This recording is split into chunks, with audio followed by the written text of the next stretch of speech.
Hello everyone, and welcome back to another anime episode review. I am the Rat, and this is The Rat's Nest. I'm joined as always by Kyle. Say hi, Kyle. Hello, everybody. Jujutsu Kaisen, Season 2, Episode 9, The Shibuya Incident, dash something. I don't know. I can't remember. What is it? Dash gate open, I think. Dash gate open. What an episode this was. What a man you are, Gege. What a man you are. This was a good episode, wouldn't you say, Kyle? Terrible episode for Gojo fans. I completely agree. Gojo stock's in shambles right now. And this does kind of tie into what we had talked about in our Tired Stupor last time of the last episode definitely got sacrificed, air quotes, for this episode, and I think the results speak for themselves. This was a very good episode in terms of the pacing, how they adapted the action, the voice work, all the portrayals of everything. It was a pretty good episode. It was absolutely phenomenal. Now, I do want to address the elephant in the room. This is a spoiler-free zone. We will only be discussing the contents of this episode and the contents of Season 2 in the anime. This is an anime-only safe zone. You will not have to worry about manga spoilers here. If you are interested in manga spoilers, Kyle and I will be talking about the newest chapter of Jujutsu Kaisen this Sunday. So please be on the lookout for that. Now, with the elephant in the room addressed, Kyle, would you like to talk about the episode? Yes, this episode was fucking bonkers, man. It is absolutely insane. So many good moments in this episode that I've been waiting to see revealed. I'd say that there's three big moments here that I was waiting for the reveal of, right? And two of them are kind of packed into one. The first one being 0.2 of a second domain expansion. That's insane. That's an insane feat. Second being Gojo getting sealed. Third, the reveal that Geto isn't Geto. Huh. That's intriguing, isn't it? That's intriguing. Yes. It's very, very interesting. Almost like we knew that the past two episodes and kept calling him Geto because we're cool like that. It's crazy. Because this is a safe zone, and we're not going to be mean people. It's a safe zone. No spoilers here. Yeah, those are pretty much the highlight moments I was looking forward to as well. But there were just so many good episodes, like Hanami getting eviscerated. So that was funny. That was very, very funny. Should we just get straight into it and Absolutely. talk about everything then? We should get straight into it. So I'm trying to remember exactly where it starts. Okay, the very beginning of the episode, like if you want to get technical, it starts with the moment that happens in the 299 seconds after the 0.2 second domain expansion that Gojo performs. Yeah, and then the episode proper itself starts where last one left off, when Gojo and Jogo were exchanging words and pleasantries. And then Gojo's like, all right, throw hands then. Throw hands then, back it up. Back it up. You talking big, back it up. Talking mad shit for someone within Gojo distance. Talking mad shit for someone within me distance, idiot. Yeah. Yeah, so they do a lot of hand-to-hand combat for a bit. Because I'm pretty sure, like, immediately they start fighting, and then because Gojo declared, I'm targeting you, Hanami, you the plant. We met 3 times already, or this is the 3rd time we've met. You're not gonna get away. And then he just immediately proceeds to bully Jogo for a bit, targeting him. He's throwing him around a little bit. He's doing all that, and then I'm pretty sure Hanami picks up on that, and then uses her innate technique and drops the domain amplification, and Jogo's like, "No, stop, don't!" And Jogo just strolls right up there and is like, "Yeah, you don't need these, right?" And just yoinks out her tree antennae from her face hole. You're forgetting a slight detail. The second Hanami used her inherent technique, we got a shot of Gojo looking over, and they're like, "Oh hell yeah!" Oh my! Oh. Okay. Bro side is note, absolutely feral. this episode. So we don't have to keep on repeating this. Gojo had a lot of wild looks this episode. A lot of wild moments of like you would not want to fight him. The animation was great. Let's go ahead and give the blanket statement of the animation was great. Let's go ahead and give a rising ground for the animation. The animation. Yippee. Just like whenever I reviewed Berserk and all of its volumes over the summer. If you're a Berserk fan, stick around. Oh, shameless plug. It was all good. It was all good minus the ghosting effects. That's a one criticism I'd have. I get it. It's Japan, and like with anime, the Electric Soldier Porygon, I assume, is probably linked to this, where they have to like dim a lot of the lighting, and it was a bit jarring. But I'm not gonna blame that for like the little dip in quality there. I mean, the animation quality itself during those moments was still pretty good. It was just I didn't like the ghosting. I didn't even notice. It just looked good to me. I guess I'm being a meticulous, nitpicky asshole. Don't worry. That's true. That's your job here, Kyle. That's your job. Yeah. That's what I don't pay you for. And then so after all that happens, we see them continue fighting a little bit, and then seeing Hanami just like with basically just open eye sockets was very creepy. It was kind of based, if you ask me. Yeah, and then wasn't it where? Okay, I'm trying to remember everything exactly. The people weren't being thrown at him yet, right? Like Hanami got knocked into the wall and he just walked right into Hanami, and then Hanami didn't exist. Hanami, no freaking way. I'm pretty sure that's what happened, where Hanami went up to the wall and he just started walking and crushed her with the infinity, and then there was like a spark, a bright light. There was just Hanami all over the wall, and then he looks over at Jogo and says, "Next." Bro really said next. Is like, damn, that's ice cold right there. That's based. And I liked Hanami a lot. Yuji and Todo versus Hanami is one of my favorite 2v1s in an anime. I think it's pretty well done. I would defend that point. It's pretty good. And so it was sad seeing Hanami go. Pretty fun and interesting villain to have around. Just Hanami. Yeah, no, I think that it's interesting just seeing the ease at which Gojo disposed of her. Because despite the difficulty of the others fighting. Yeah, even Jogo just says, this guy is just fighting us with cursed energy and martial arts, and we're losing. Like, that just goes to show how absolutely insane Gojo is. Guys, look, it's just one guy. The one guy. The one guy. I think also having Hanami, the quote-unquote, like more established one of these villain characters, get knocked out, yeah. For her to be the first one eliminated and for her to be eliminated so fast, well, I think that's intentional on Gege's part. With the ease of which she was dispatched to, he just simply walked at her, and her body just couldn't handle the pressure of being at the wall. But between a man and a bed, That's so true. Between a man and a bed in a hard place. It's my favorite saying. And crumbled and turned into bits and pieces of non-organic matter. Well, it was probably still organic. It was just non-alive matter. Sorry. Went from biotic to abiotic. That's so true. Bringing in like the Sith grade biology. No freaking way. As opposed to the Jedi grade biology. Anyways. And then after this, things get a little like for me personally. Whenever I'm watching shows like this, it always makes me uneasy whenever just random civilians are dragged in, and that's exactly what happens next, where Jogo and Chozo are trying to fight Gojo, and they're just throwing people at him, throwing attacks through. I mean, Chozo especially is just he's getting the headshot award. He's getting the Call of Duty badge after that. He's hitting so many headshots, just trying to hit him with like the blood attacks. And there's so many people dying in the background, like in the process, just as like a byproduct of it. It's kind of fucked. Mm-hmm.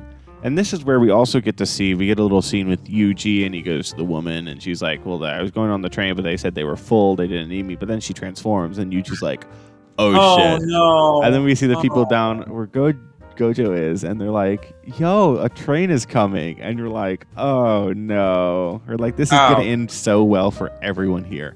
And of course, on the train is a ton of transfigured humans that pour out and start killing people. Out hops Mahito. And not only that, like after Mahito pops out, he does the funny. He's like, "Yo, what's going on?"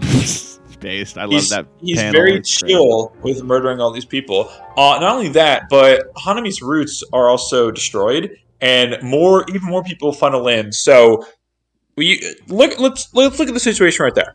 You have Gojo, who can't go all out. The one thing, like the utmost limit that in the episode is explained that he has is it's okay if people die so long as it's to other curses. I myself, I don't want to kill anyone. Like, as long as curses do it, like, I'm okay with the sacrifices that need to be made. Sacrifices are going to have to be made here in order to take them these curses without killing everyone. People are falling from the ceiling. People are falling down. People are already there. More people are showing up. Transfigured humans are there, causing all these problems. When everyone's fighting Gojo, they're throwing out attacks that are just recklessly murdering people. People's lives are just going by in an instant. And it's a pretty unfortunate situation that Gojo's been placed in. Let's clarify something here. Yeah, no. This was not Gojo's thoughts specifically. It was what Mahito and crew were thinking that Gojo would be thinking. I didn't say that, did I? I wasn't trying to make it up. I think you did say Gojo's thinking. Oh, sorry. And so it wasn't Gojo's. I want to clarify. Yeah, that's not what Gojo's thinking. Sorry. It's what everyone is thinking about Gojo. I got that mixed up. Yeah. It's also based because we get to see Mahito and Chozo like use their big things. Yeah. Has his name been revealed? It's probably been right. No, they definitely know that his name is Chozo. Whatever. It's just a name. We've said Chozo before. But Chozo and Mahito use their curse techniques, and that's pretty base because then that just kills more and more people. And yeah, so then all the curse spirits, like you were saying, are like, "Oh, what's he gonna do?" Right? And they're like, and we get a close up of all their face, and they're like, "Seriously?" They're like, "Oh shit!" Which just gets to Gojo, and he's like, "Domain expansion, infinite void." He expands it for 0.2 of a second. 0.2.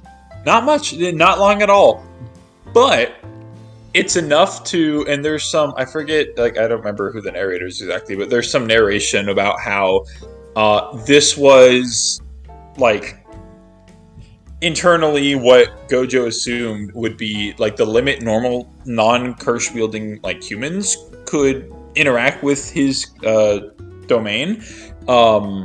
Sorry, I could have worded that better. Point being, 0.2 seconds is what he assumed people could like survive it without any long-term effects, without them becoming vegetables, and that they'd be okay to rejoin society in like 2 months after getting hit with 0.2 seconds of it, because they get flooded with like, I think it was 6 months worth of information in their brains. 6 months worth of information into their brains. They were all unconscious, standing up, but they all safely re-entered society 2 months later. And then for the next 299 seconds, Gojo does his best interpretation of Sonic, runs around and murders every single transfigured human as fast as possible. Which is based. That's absolutely. Because he's like, those are the biggest main threat. You know, he can handle the other three pretty well, but like the things that are going to cause the most collateral damage, he's just swooping through trying to get rid of all of them. Yeah, he needs to take care of them because that could very quickly go out of control, and a ton more people than necessary could die. Yeah. Like, sacrifices are going to be made, but he's trying to reduce the amount of sacrifices that will be made. And then we get the shot of where the episode actually starts, where we see him. You know, he's huffing. He's like, "Oh yeah, I ran out of." Well, I'm saying it, but like you can see that he's kind of tired. You know, he's taking deep breaths, running around. Someone to his right, he sees a little cube on the floor. That's crazy. What is that? And then, cube, Kyle? And not only was there a little cube beside him, to his other side, you see someone that we haven't seen in a while that kind of surprises him. No way. Who is it, Kyle? It's Geto. But that's not his name, is it? we can't say anything about it. We're not at liberty to. We're not at liberty to say anything But, about but that. no, that what should we call him? What? All right. What's Fake Geto. Geto's?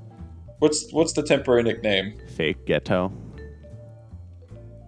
We used to just call him Geto because I still called him Geto for a while, even after his name was revealed. Get-taint. Get-taint. I'm not going to remember to say that. Plus, it has taint in it, and that's gay. So true. But so we get to see not Geto. The prison realm can trap whoever inside of it, even Gojo. Doesn't matter. The condition is they have to be within its effective range. Wait! I do want to bring up the funny scene where it's them talking about it, like in a flashback, where not Geto's explaining it, and Jogo's like, "So how's it gonna work?" And he goes, "You just need to keep in place for a minute. Keep within 4 meters of a spot for a minute." And then, for some reason, they just animate like 15 to 20 seconds of them just playing whatever their like little game is, until Jogo finally just snaps and is like, "You expect us to like kill ourselves for this? Fuck no, that's an awful play." And he gets like super heated. I just thought that was a really funny scene. It's pretty base. He's like, "You're not pushing this onto us, right?" They've eerily focused on like them playing the board game for. No, I love it. It's hilarious. It was really funny. All the scenes we get of just the curses just hanging out. Dylan, yeah, because they, he's like, when we formed this alliance, we figured that you weren't gonna like be fucking dumb. Like you're not about to make us try to keep him within 4 meters for 1 minute. And he goes, actually, there's a catch to that 1 minute. And as we get revealed, it doesn't have to. It's not necessarily 1 minute of real time. It's 1 minute of time in which the target processes. So the shock of seeing Geto, a ton of thoughts flood through his head. He is hyper aware. He's thinking through so many different things of like, is this him? Is not him? Is this a different technique? Is this like a cloning thing? And because he thinks for so long, a minute's worth of time goes by in his head, and he gets ensnared. And then we get, as I said during the episode, get ready to learn Chinese, buddy. and then we get the reveal where Gojo finally is like, you're not him, you're not Geto, and then he decides to show him the truth, where he pulls out some of the stitching and like pulls off the top of like the scalp of his head, like the top of his head, to show that there's like a brain in there with a mouth, and he reveals what happened, where when Geto was killed, he's like, you didn't do your due part, and you didn't get rid of the body. Because of that, I was able to take it over, because my ability is I could take over a host's body by like putting my brain in it, and I get access to their techniques, which is very helpful because I really needed his manipulation techniques. Mm-hmm. And then I'm pretty sure that's where it ends, right? It ends with Yuji, and he's running through, and something appears on his ear that looks like Mekamaru's face, and we hear Mekamaru's voice say, "Yuji, there's no time. Gojo Satoru has been sealed." And then the episode ends. Okay, I completely forgot about that scene. I was just, yeah. So, that was very good episode. An insane episode. Obviously, the sealing of Gojo Satoru is a pretty big deal for the Shibuya incident. Because what are they going to do? Gojo's been sent to China. What now? Exactly. We're not seeing him again for like 5 years in the anime, probably. Maybe we'll never see him again. The episode was just like a pretty high stakes thrill ride throughout, and it's just so interesting because when you're watching this, you're not worrying like, oh my gosh, is Gojo going to be okay? You're like, oh my gosh, are the others going to be okay? Oh my gosh, how is Jogo going to last long enough for Geto's plan to go through? I like how the author, Gege, has presented and utilized the trope of an overpowered character. I think Gojo is a great example of an overpowered character done absolutely. Right. Because, throughout season 1, we like other characters get to do things. It's not just Gojo.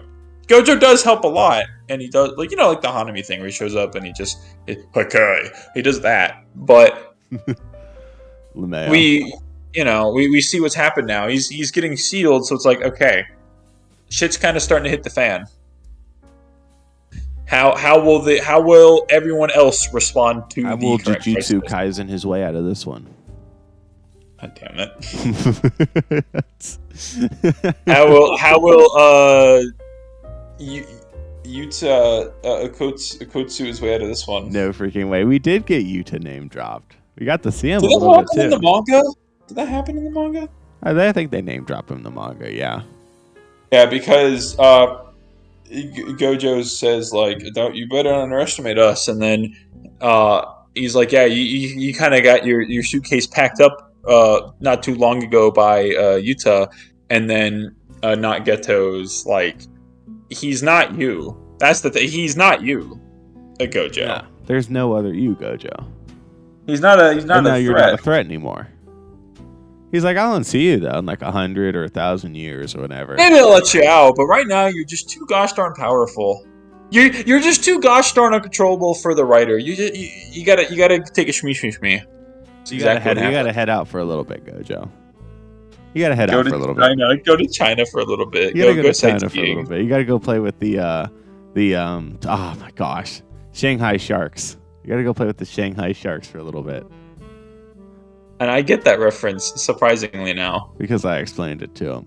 But yeah, no, that's pretty much the episode. I mean, this is obviously a huge moment, and can't really predict what happens next because we know what happens next. But I very thoroughly enjoyed this episode. I thought the adaptation was phenomenal. Mappa absolutely cooked with it. We already said animation was good. The music, we haven't mentioned the music. The music was great throughout. And during the when he was killing all the transfigured humans, we got like that jazz soundtrack. That was awesome. I loved that. I mean, you know me, big jazz guy. I mean, listen to the background music, right? Not you, Kyle, because we don't have any background music when recording. But you watching the video, listen to the back. I'm a huge jazz guy. I love jazz, and so I was like, it set the tone in a very interesting way. I really like the tone that it set just with. No, I think it really helped set the hectic tone, and kind of the pressure that I think Gojo was definitely feeling there. The soundtrack, I think music is definitely one of the maybe not unsung, but I'm gonna say it, the unsung heroes. Like it's easy to overlook a good soundtrack, and I think JJK's supplements it very well. Yeah, no, I absolutely loved it all throughout. Not just the jazz part, but I mean, I was listening other parts, and it's like, damn, it hits. It's well, especially at the end there. The soundtrack absolutely hit. I loved it. I thoroughly loved this episode. It was absolutely great. Obviously, hard to see Gojo sealed, but we have coming, the next episode. It's called Pandemonium, right? Pandemonium, yeah, I believe. Maybe, dude, is Panda gonna do something? I was just about to make that joke, but I didn't want to like mislead anyone. No, dude, Panda, dude, it's called Pandemonium, dude. Obviously, Panda's gonna do something, bro. So true. Well, unless you have any final thoughts, Kyle. I think that's it. If you're this far into the video, then obviously there is something you like. So make sure to leave a like, subscribe, and leave a comment telling us what your favorite part of this episode was. Again, I want to say, Kyle and I, we're going to record it after this, but it'll go up Sunday. We're going to be talking about the newest chapter of Jujutsu Kaisen. If you are a manga reader, be on the lookout for that. Because, Thank you all for watching. We hope you all enjoyed. We'll see you all next time. Bye-bye. Bye.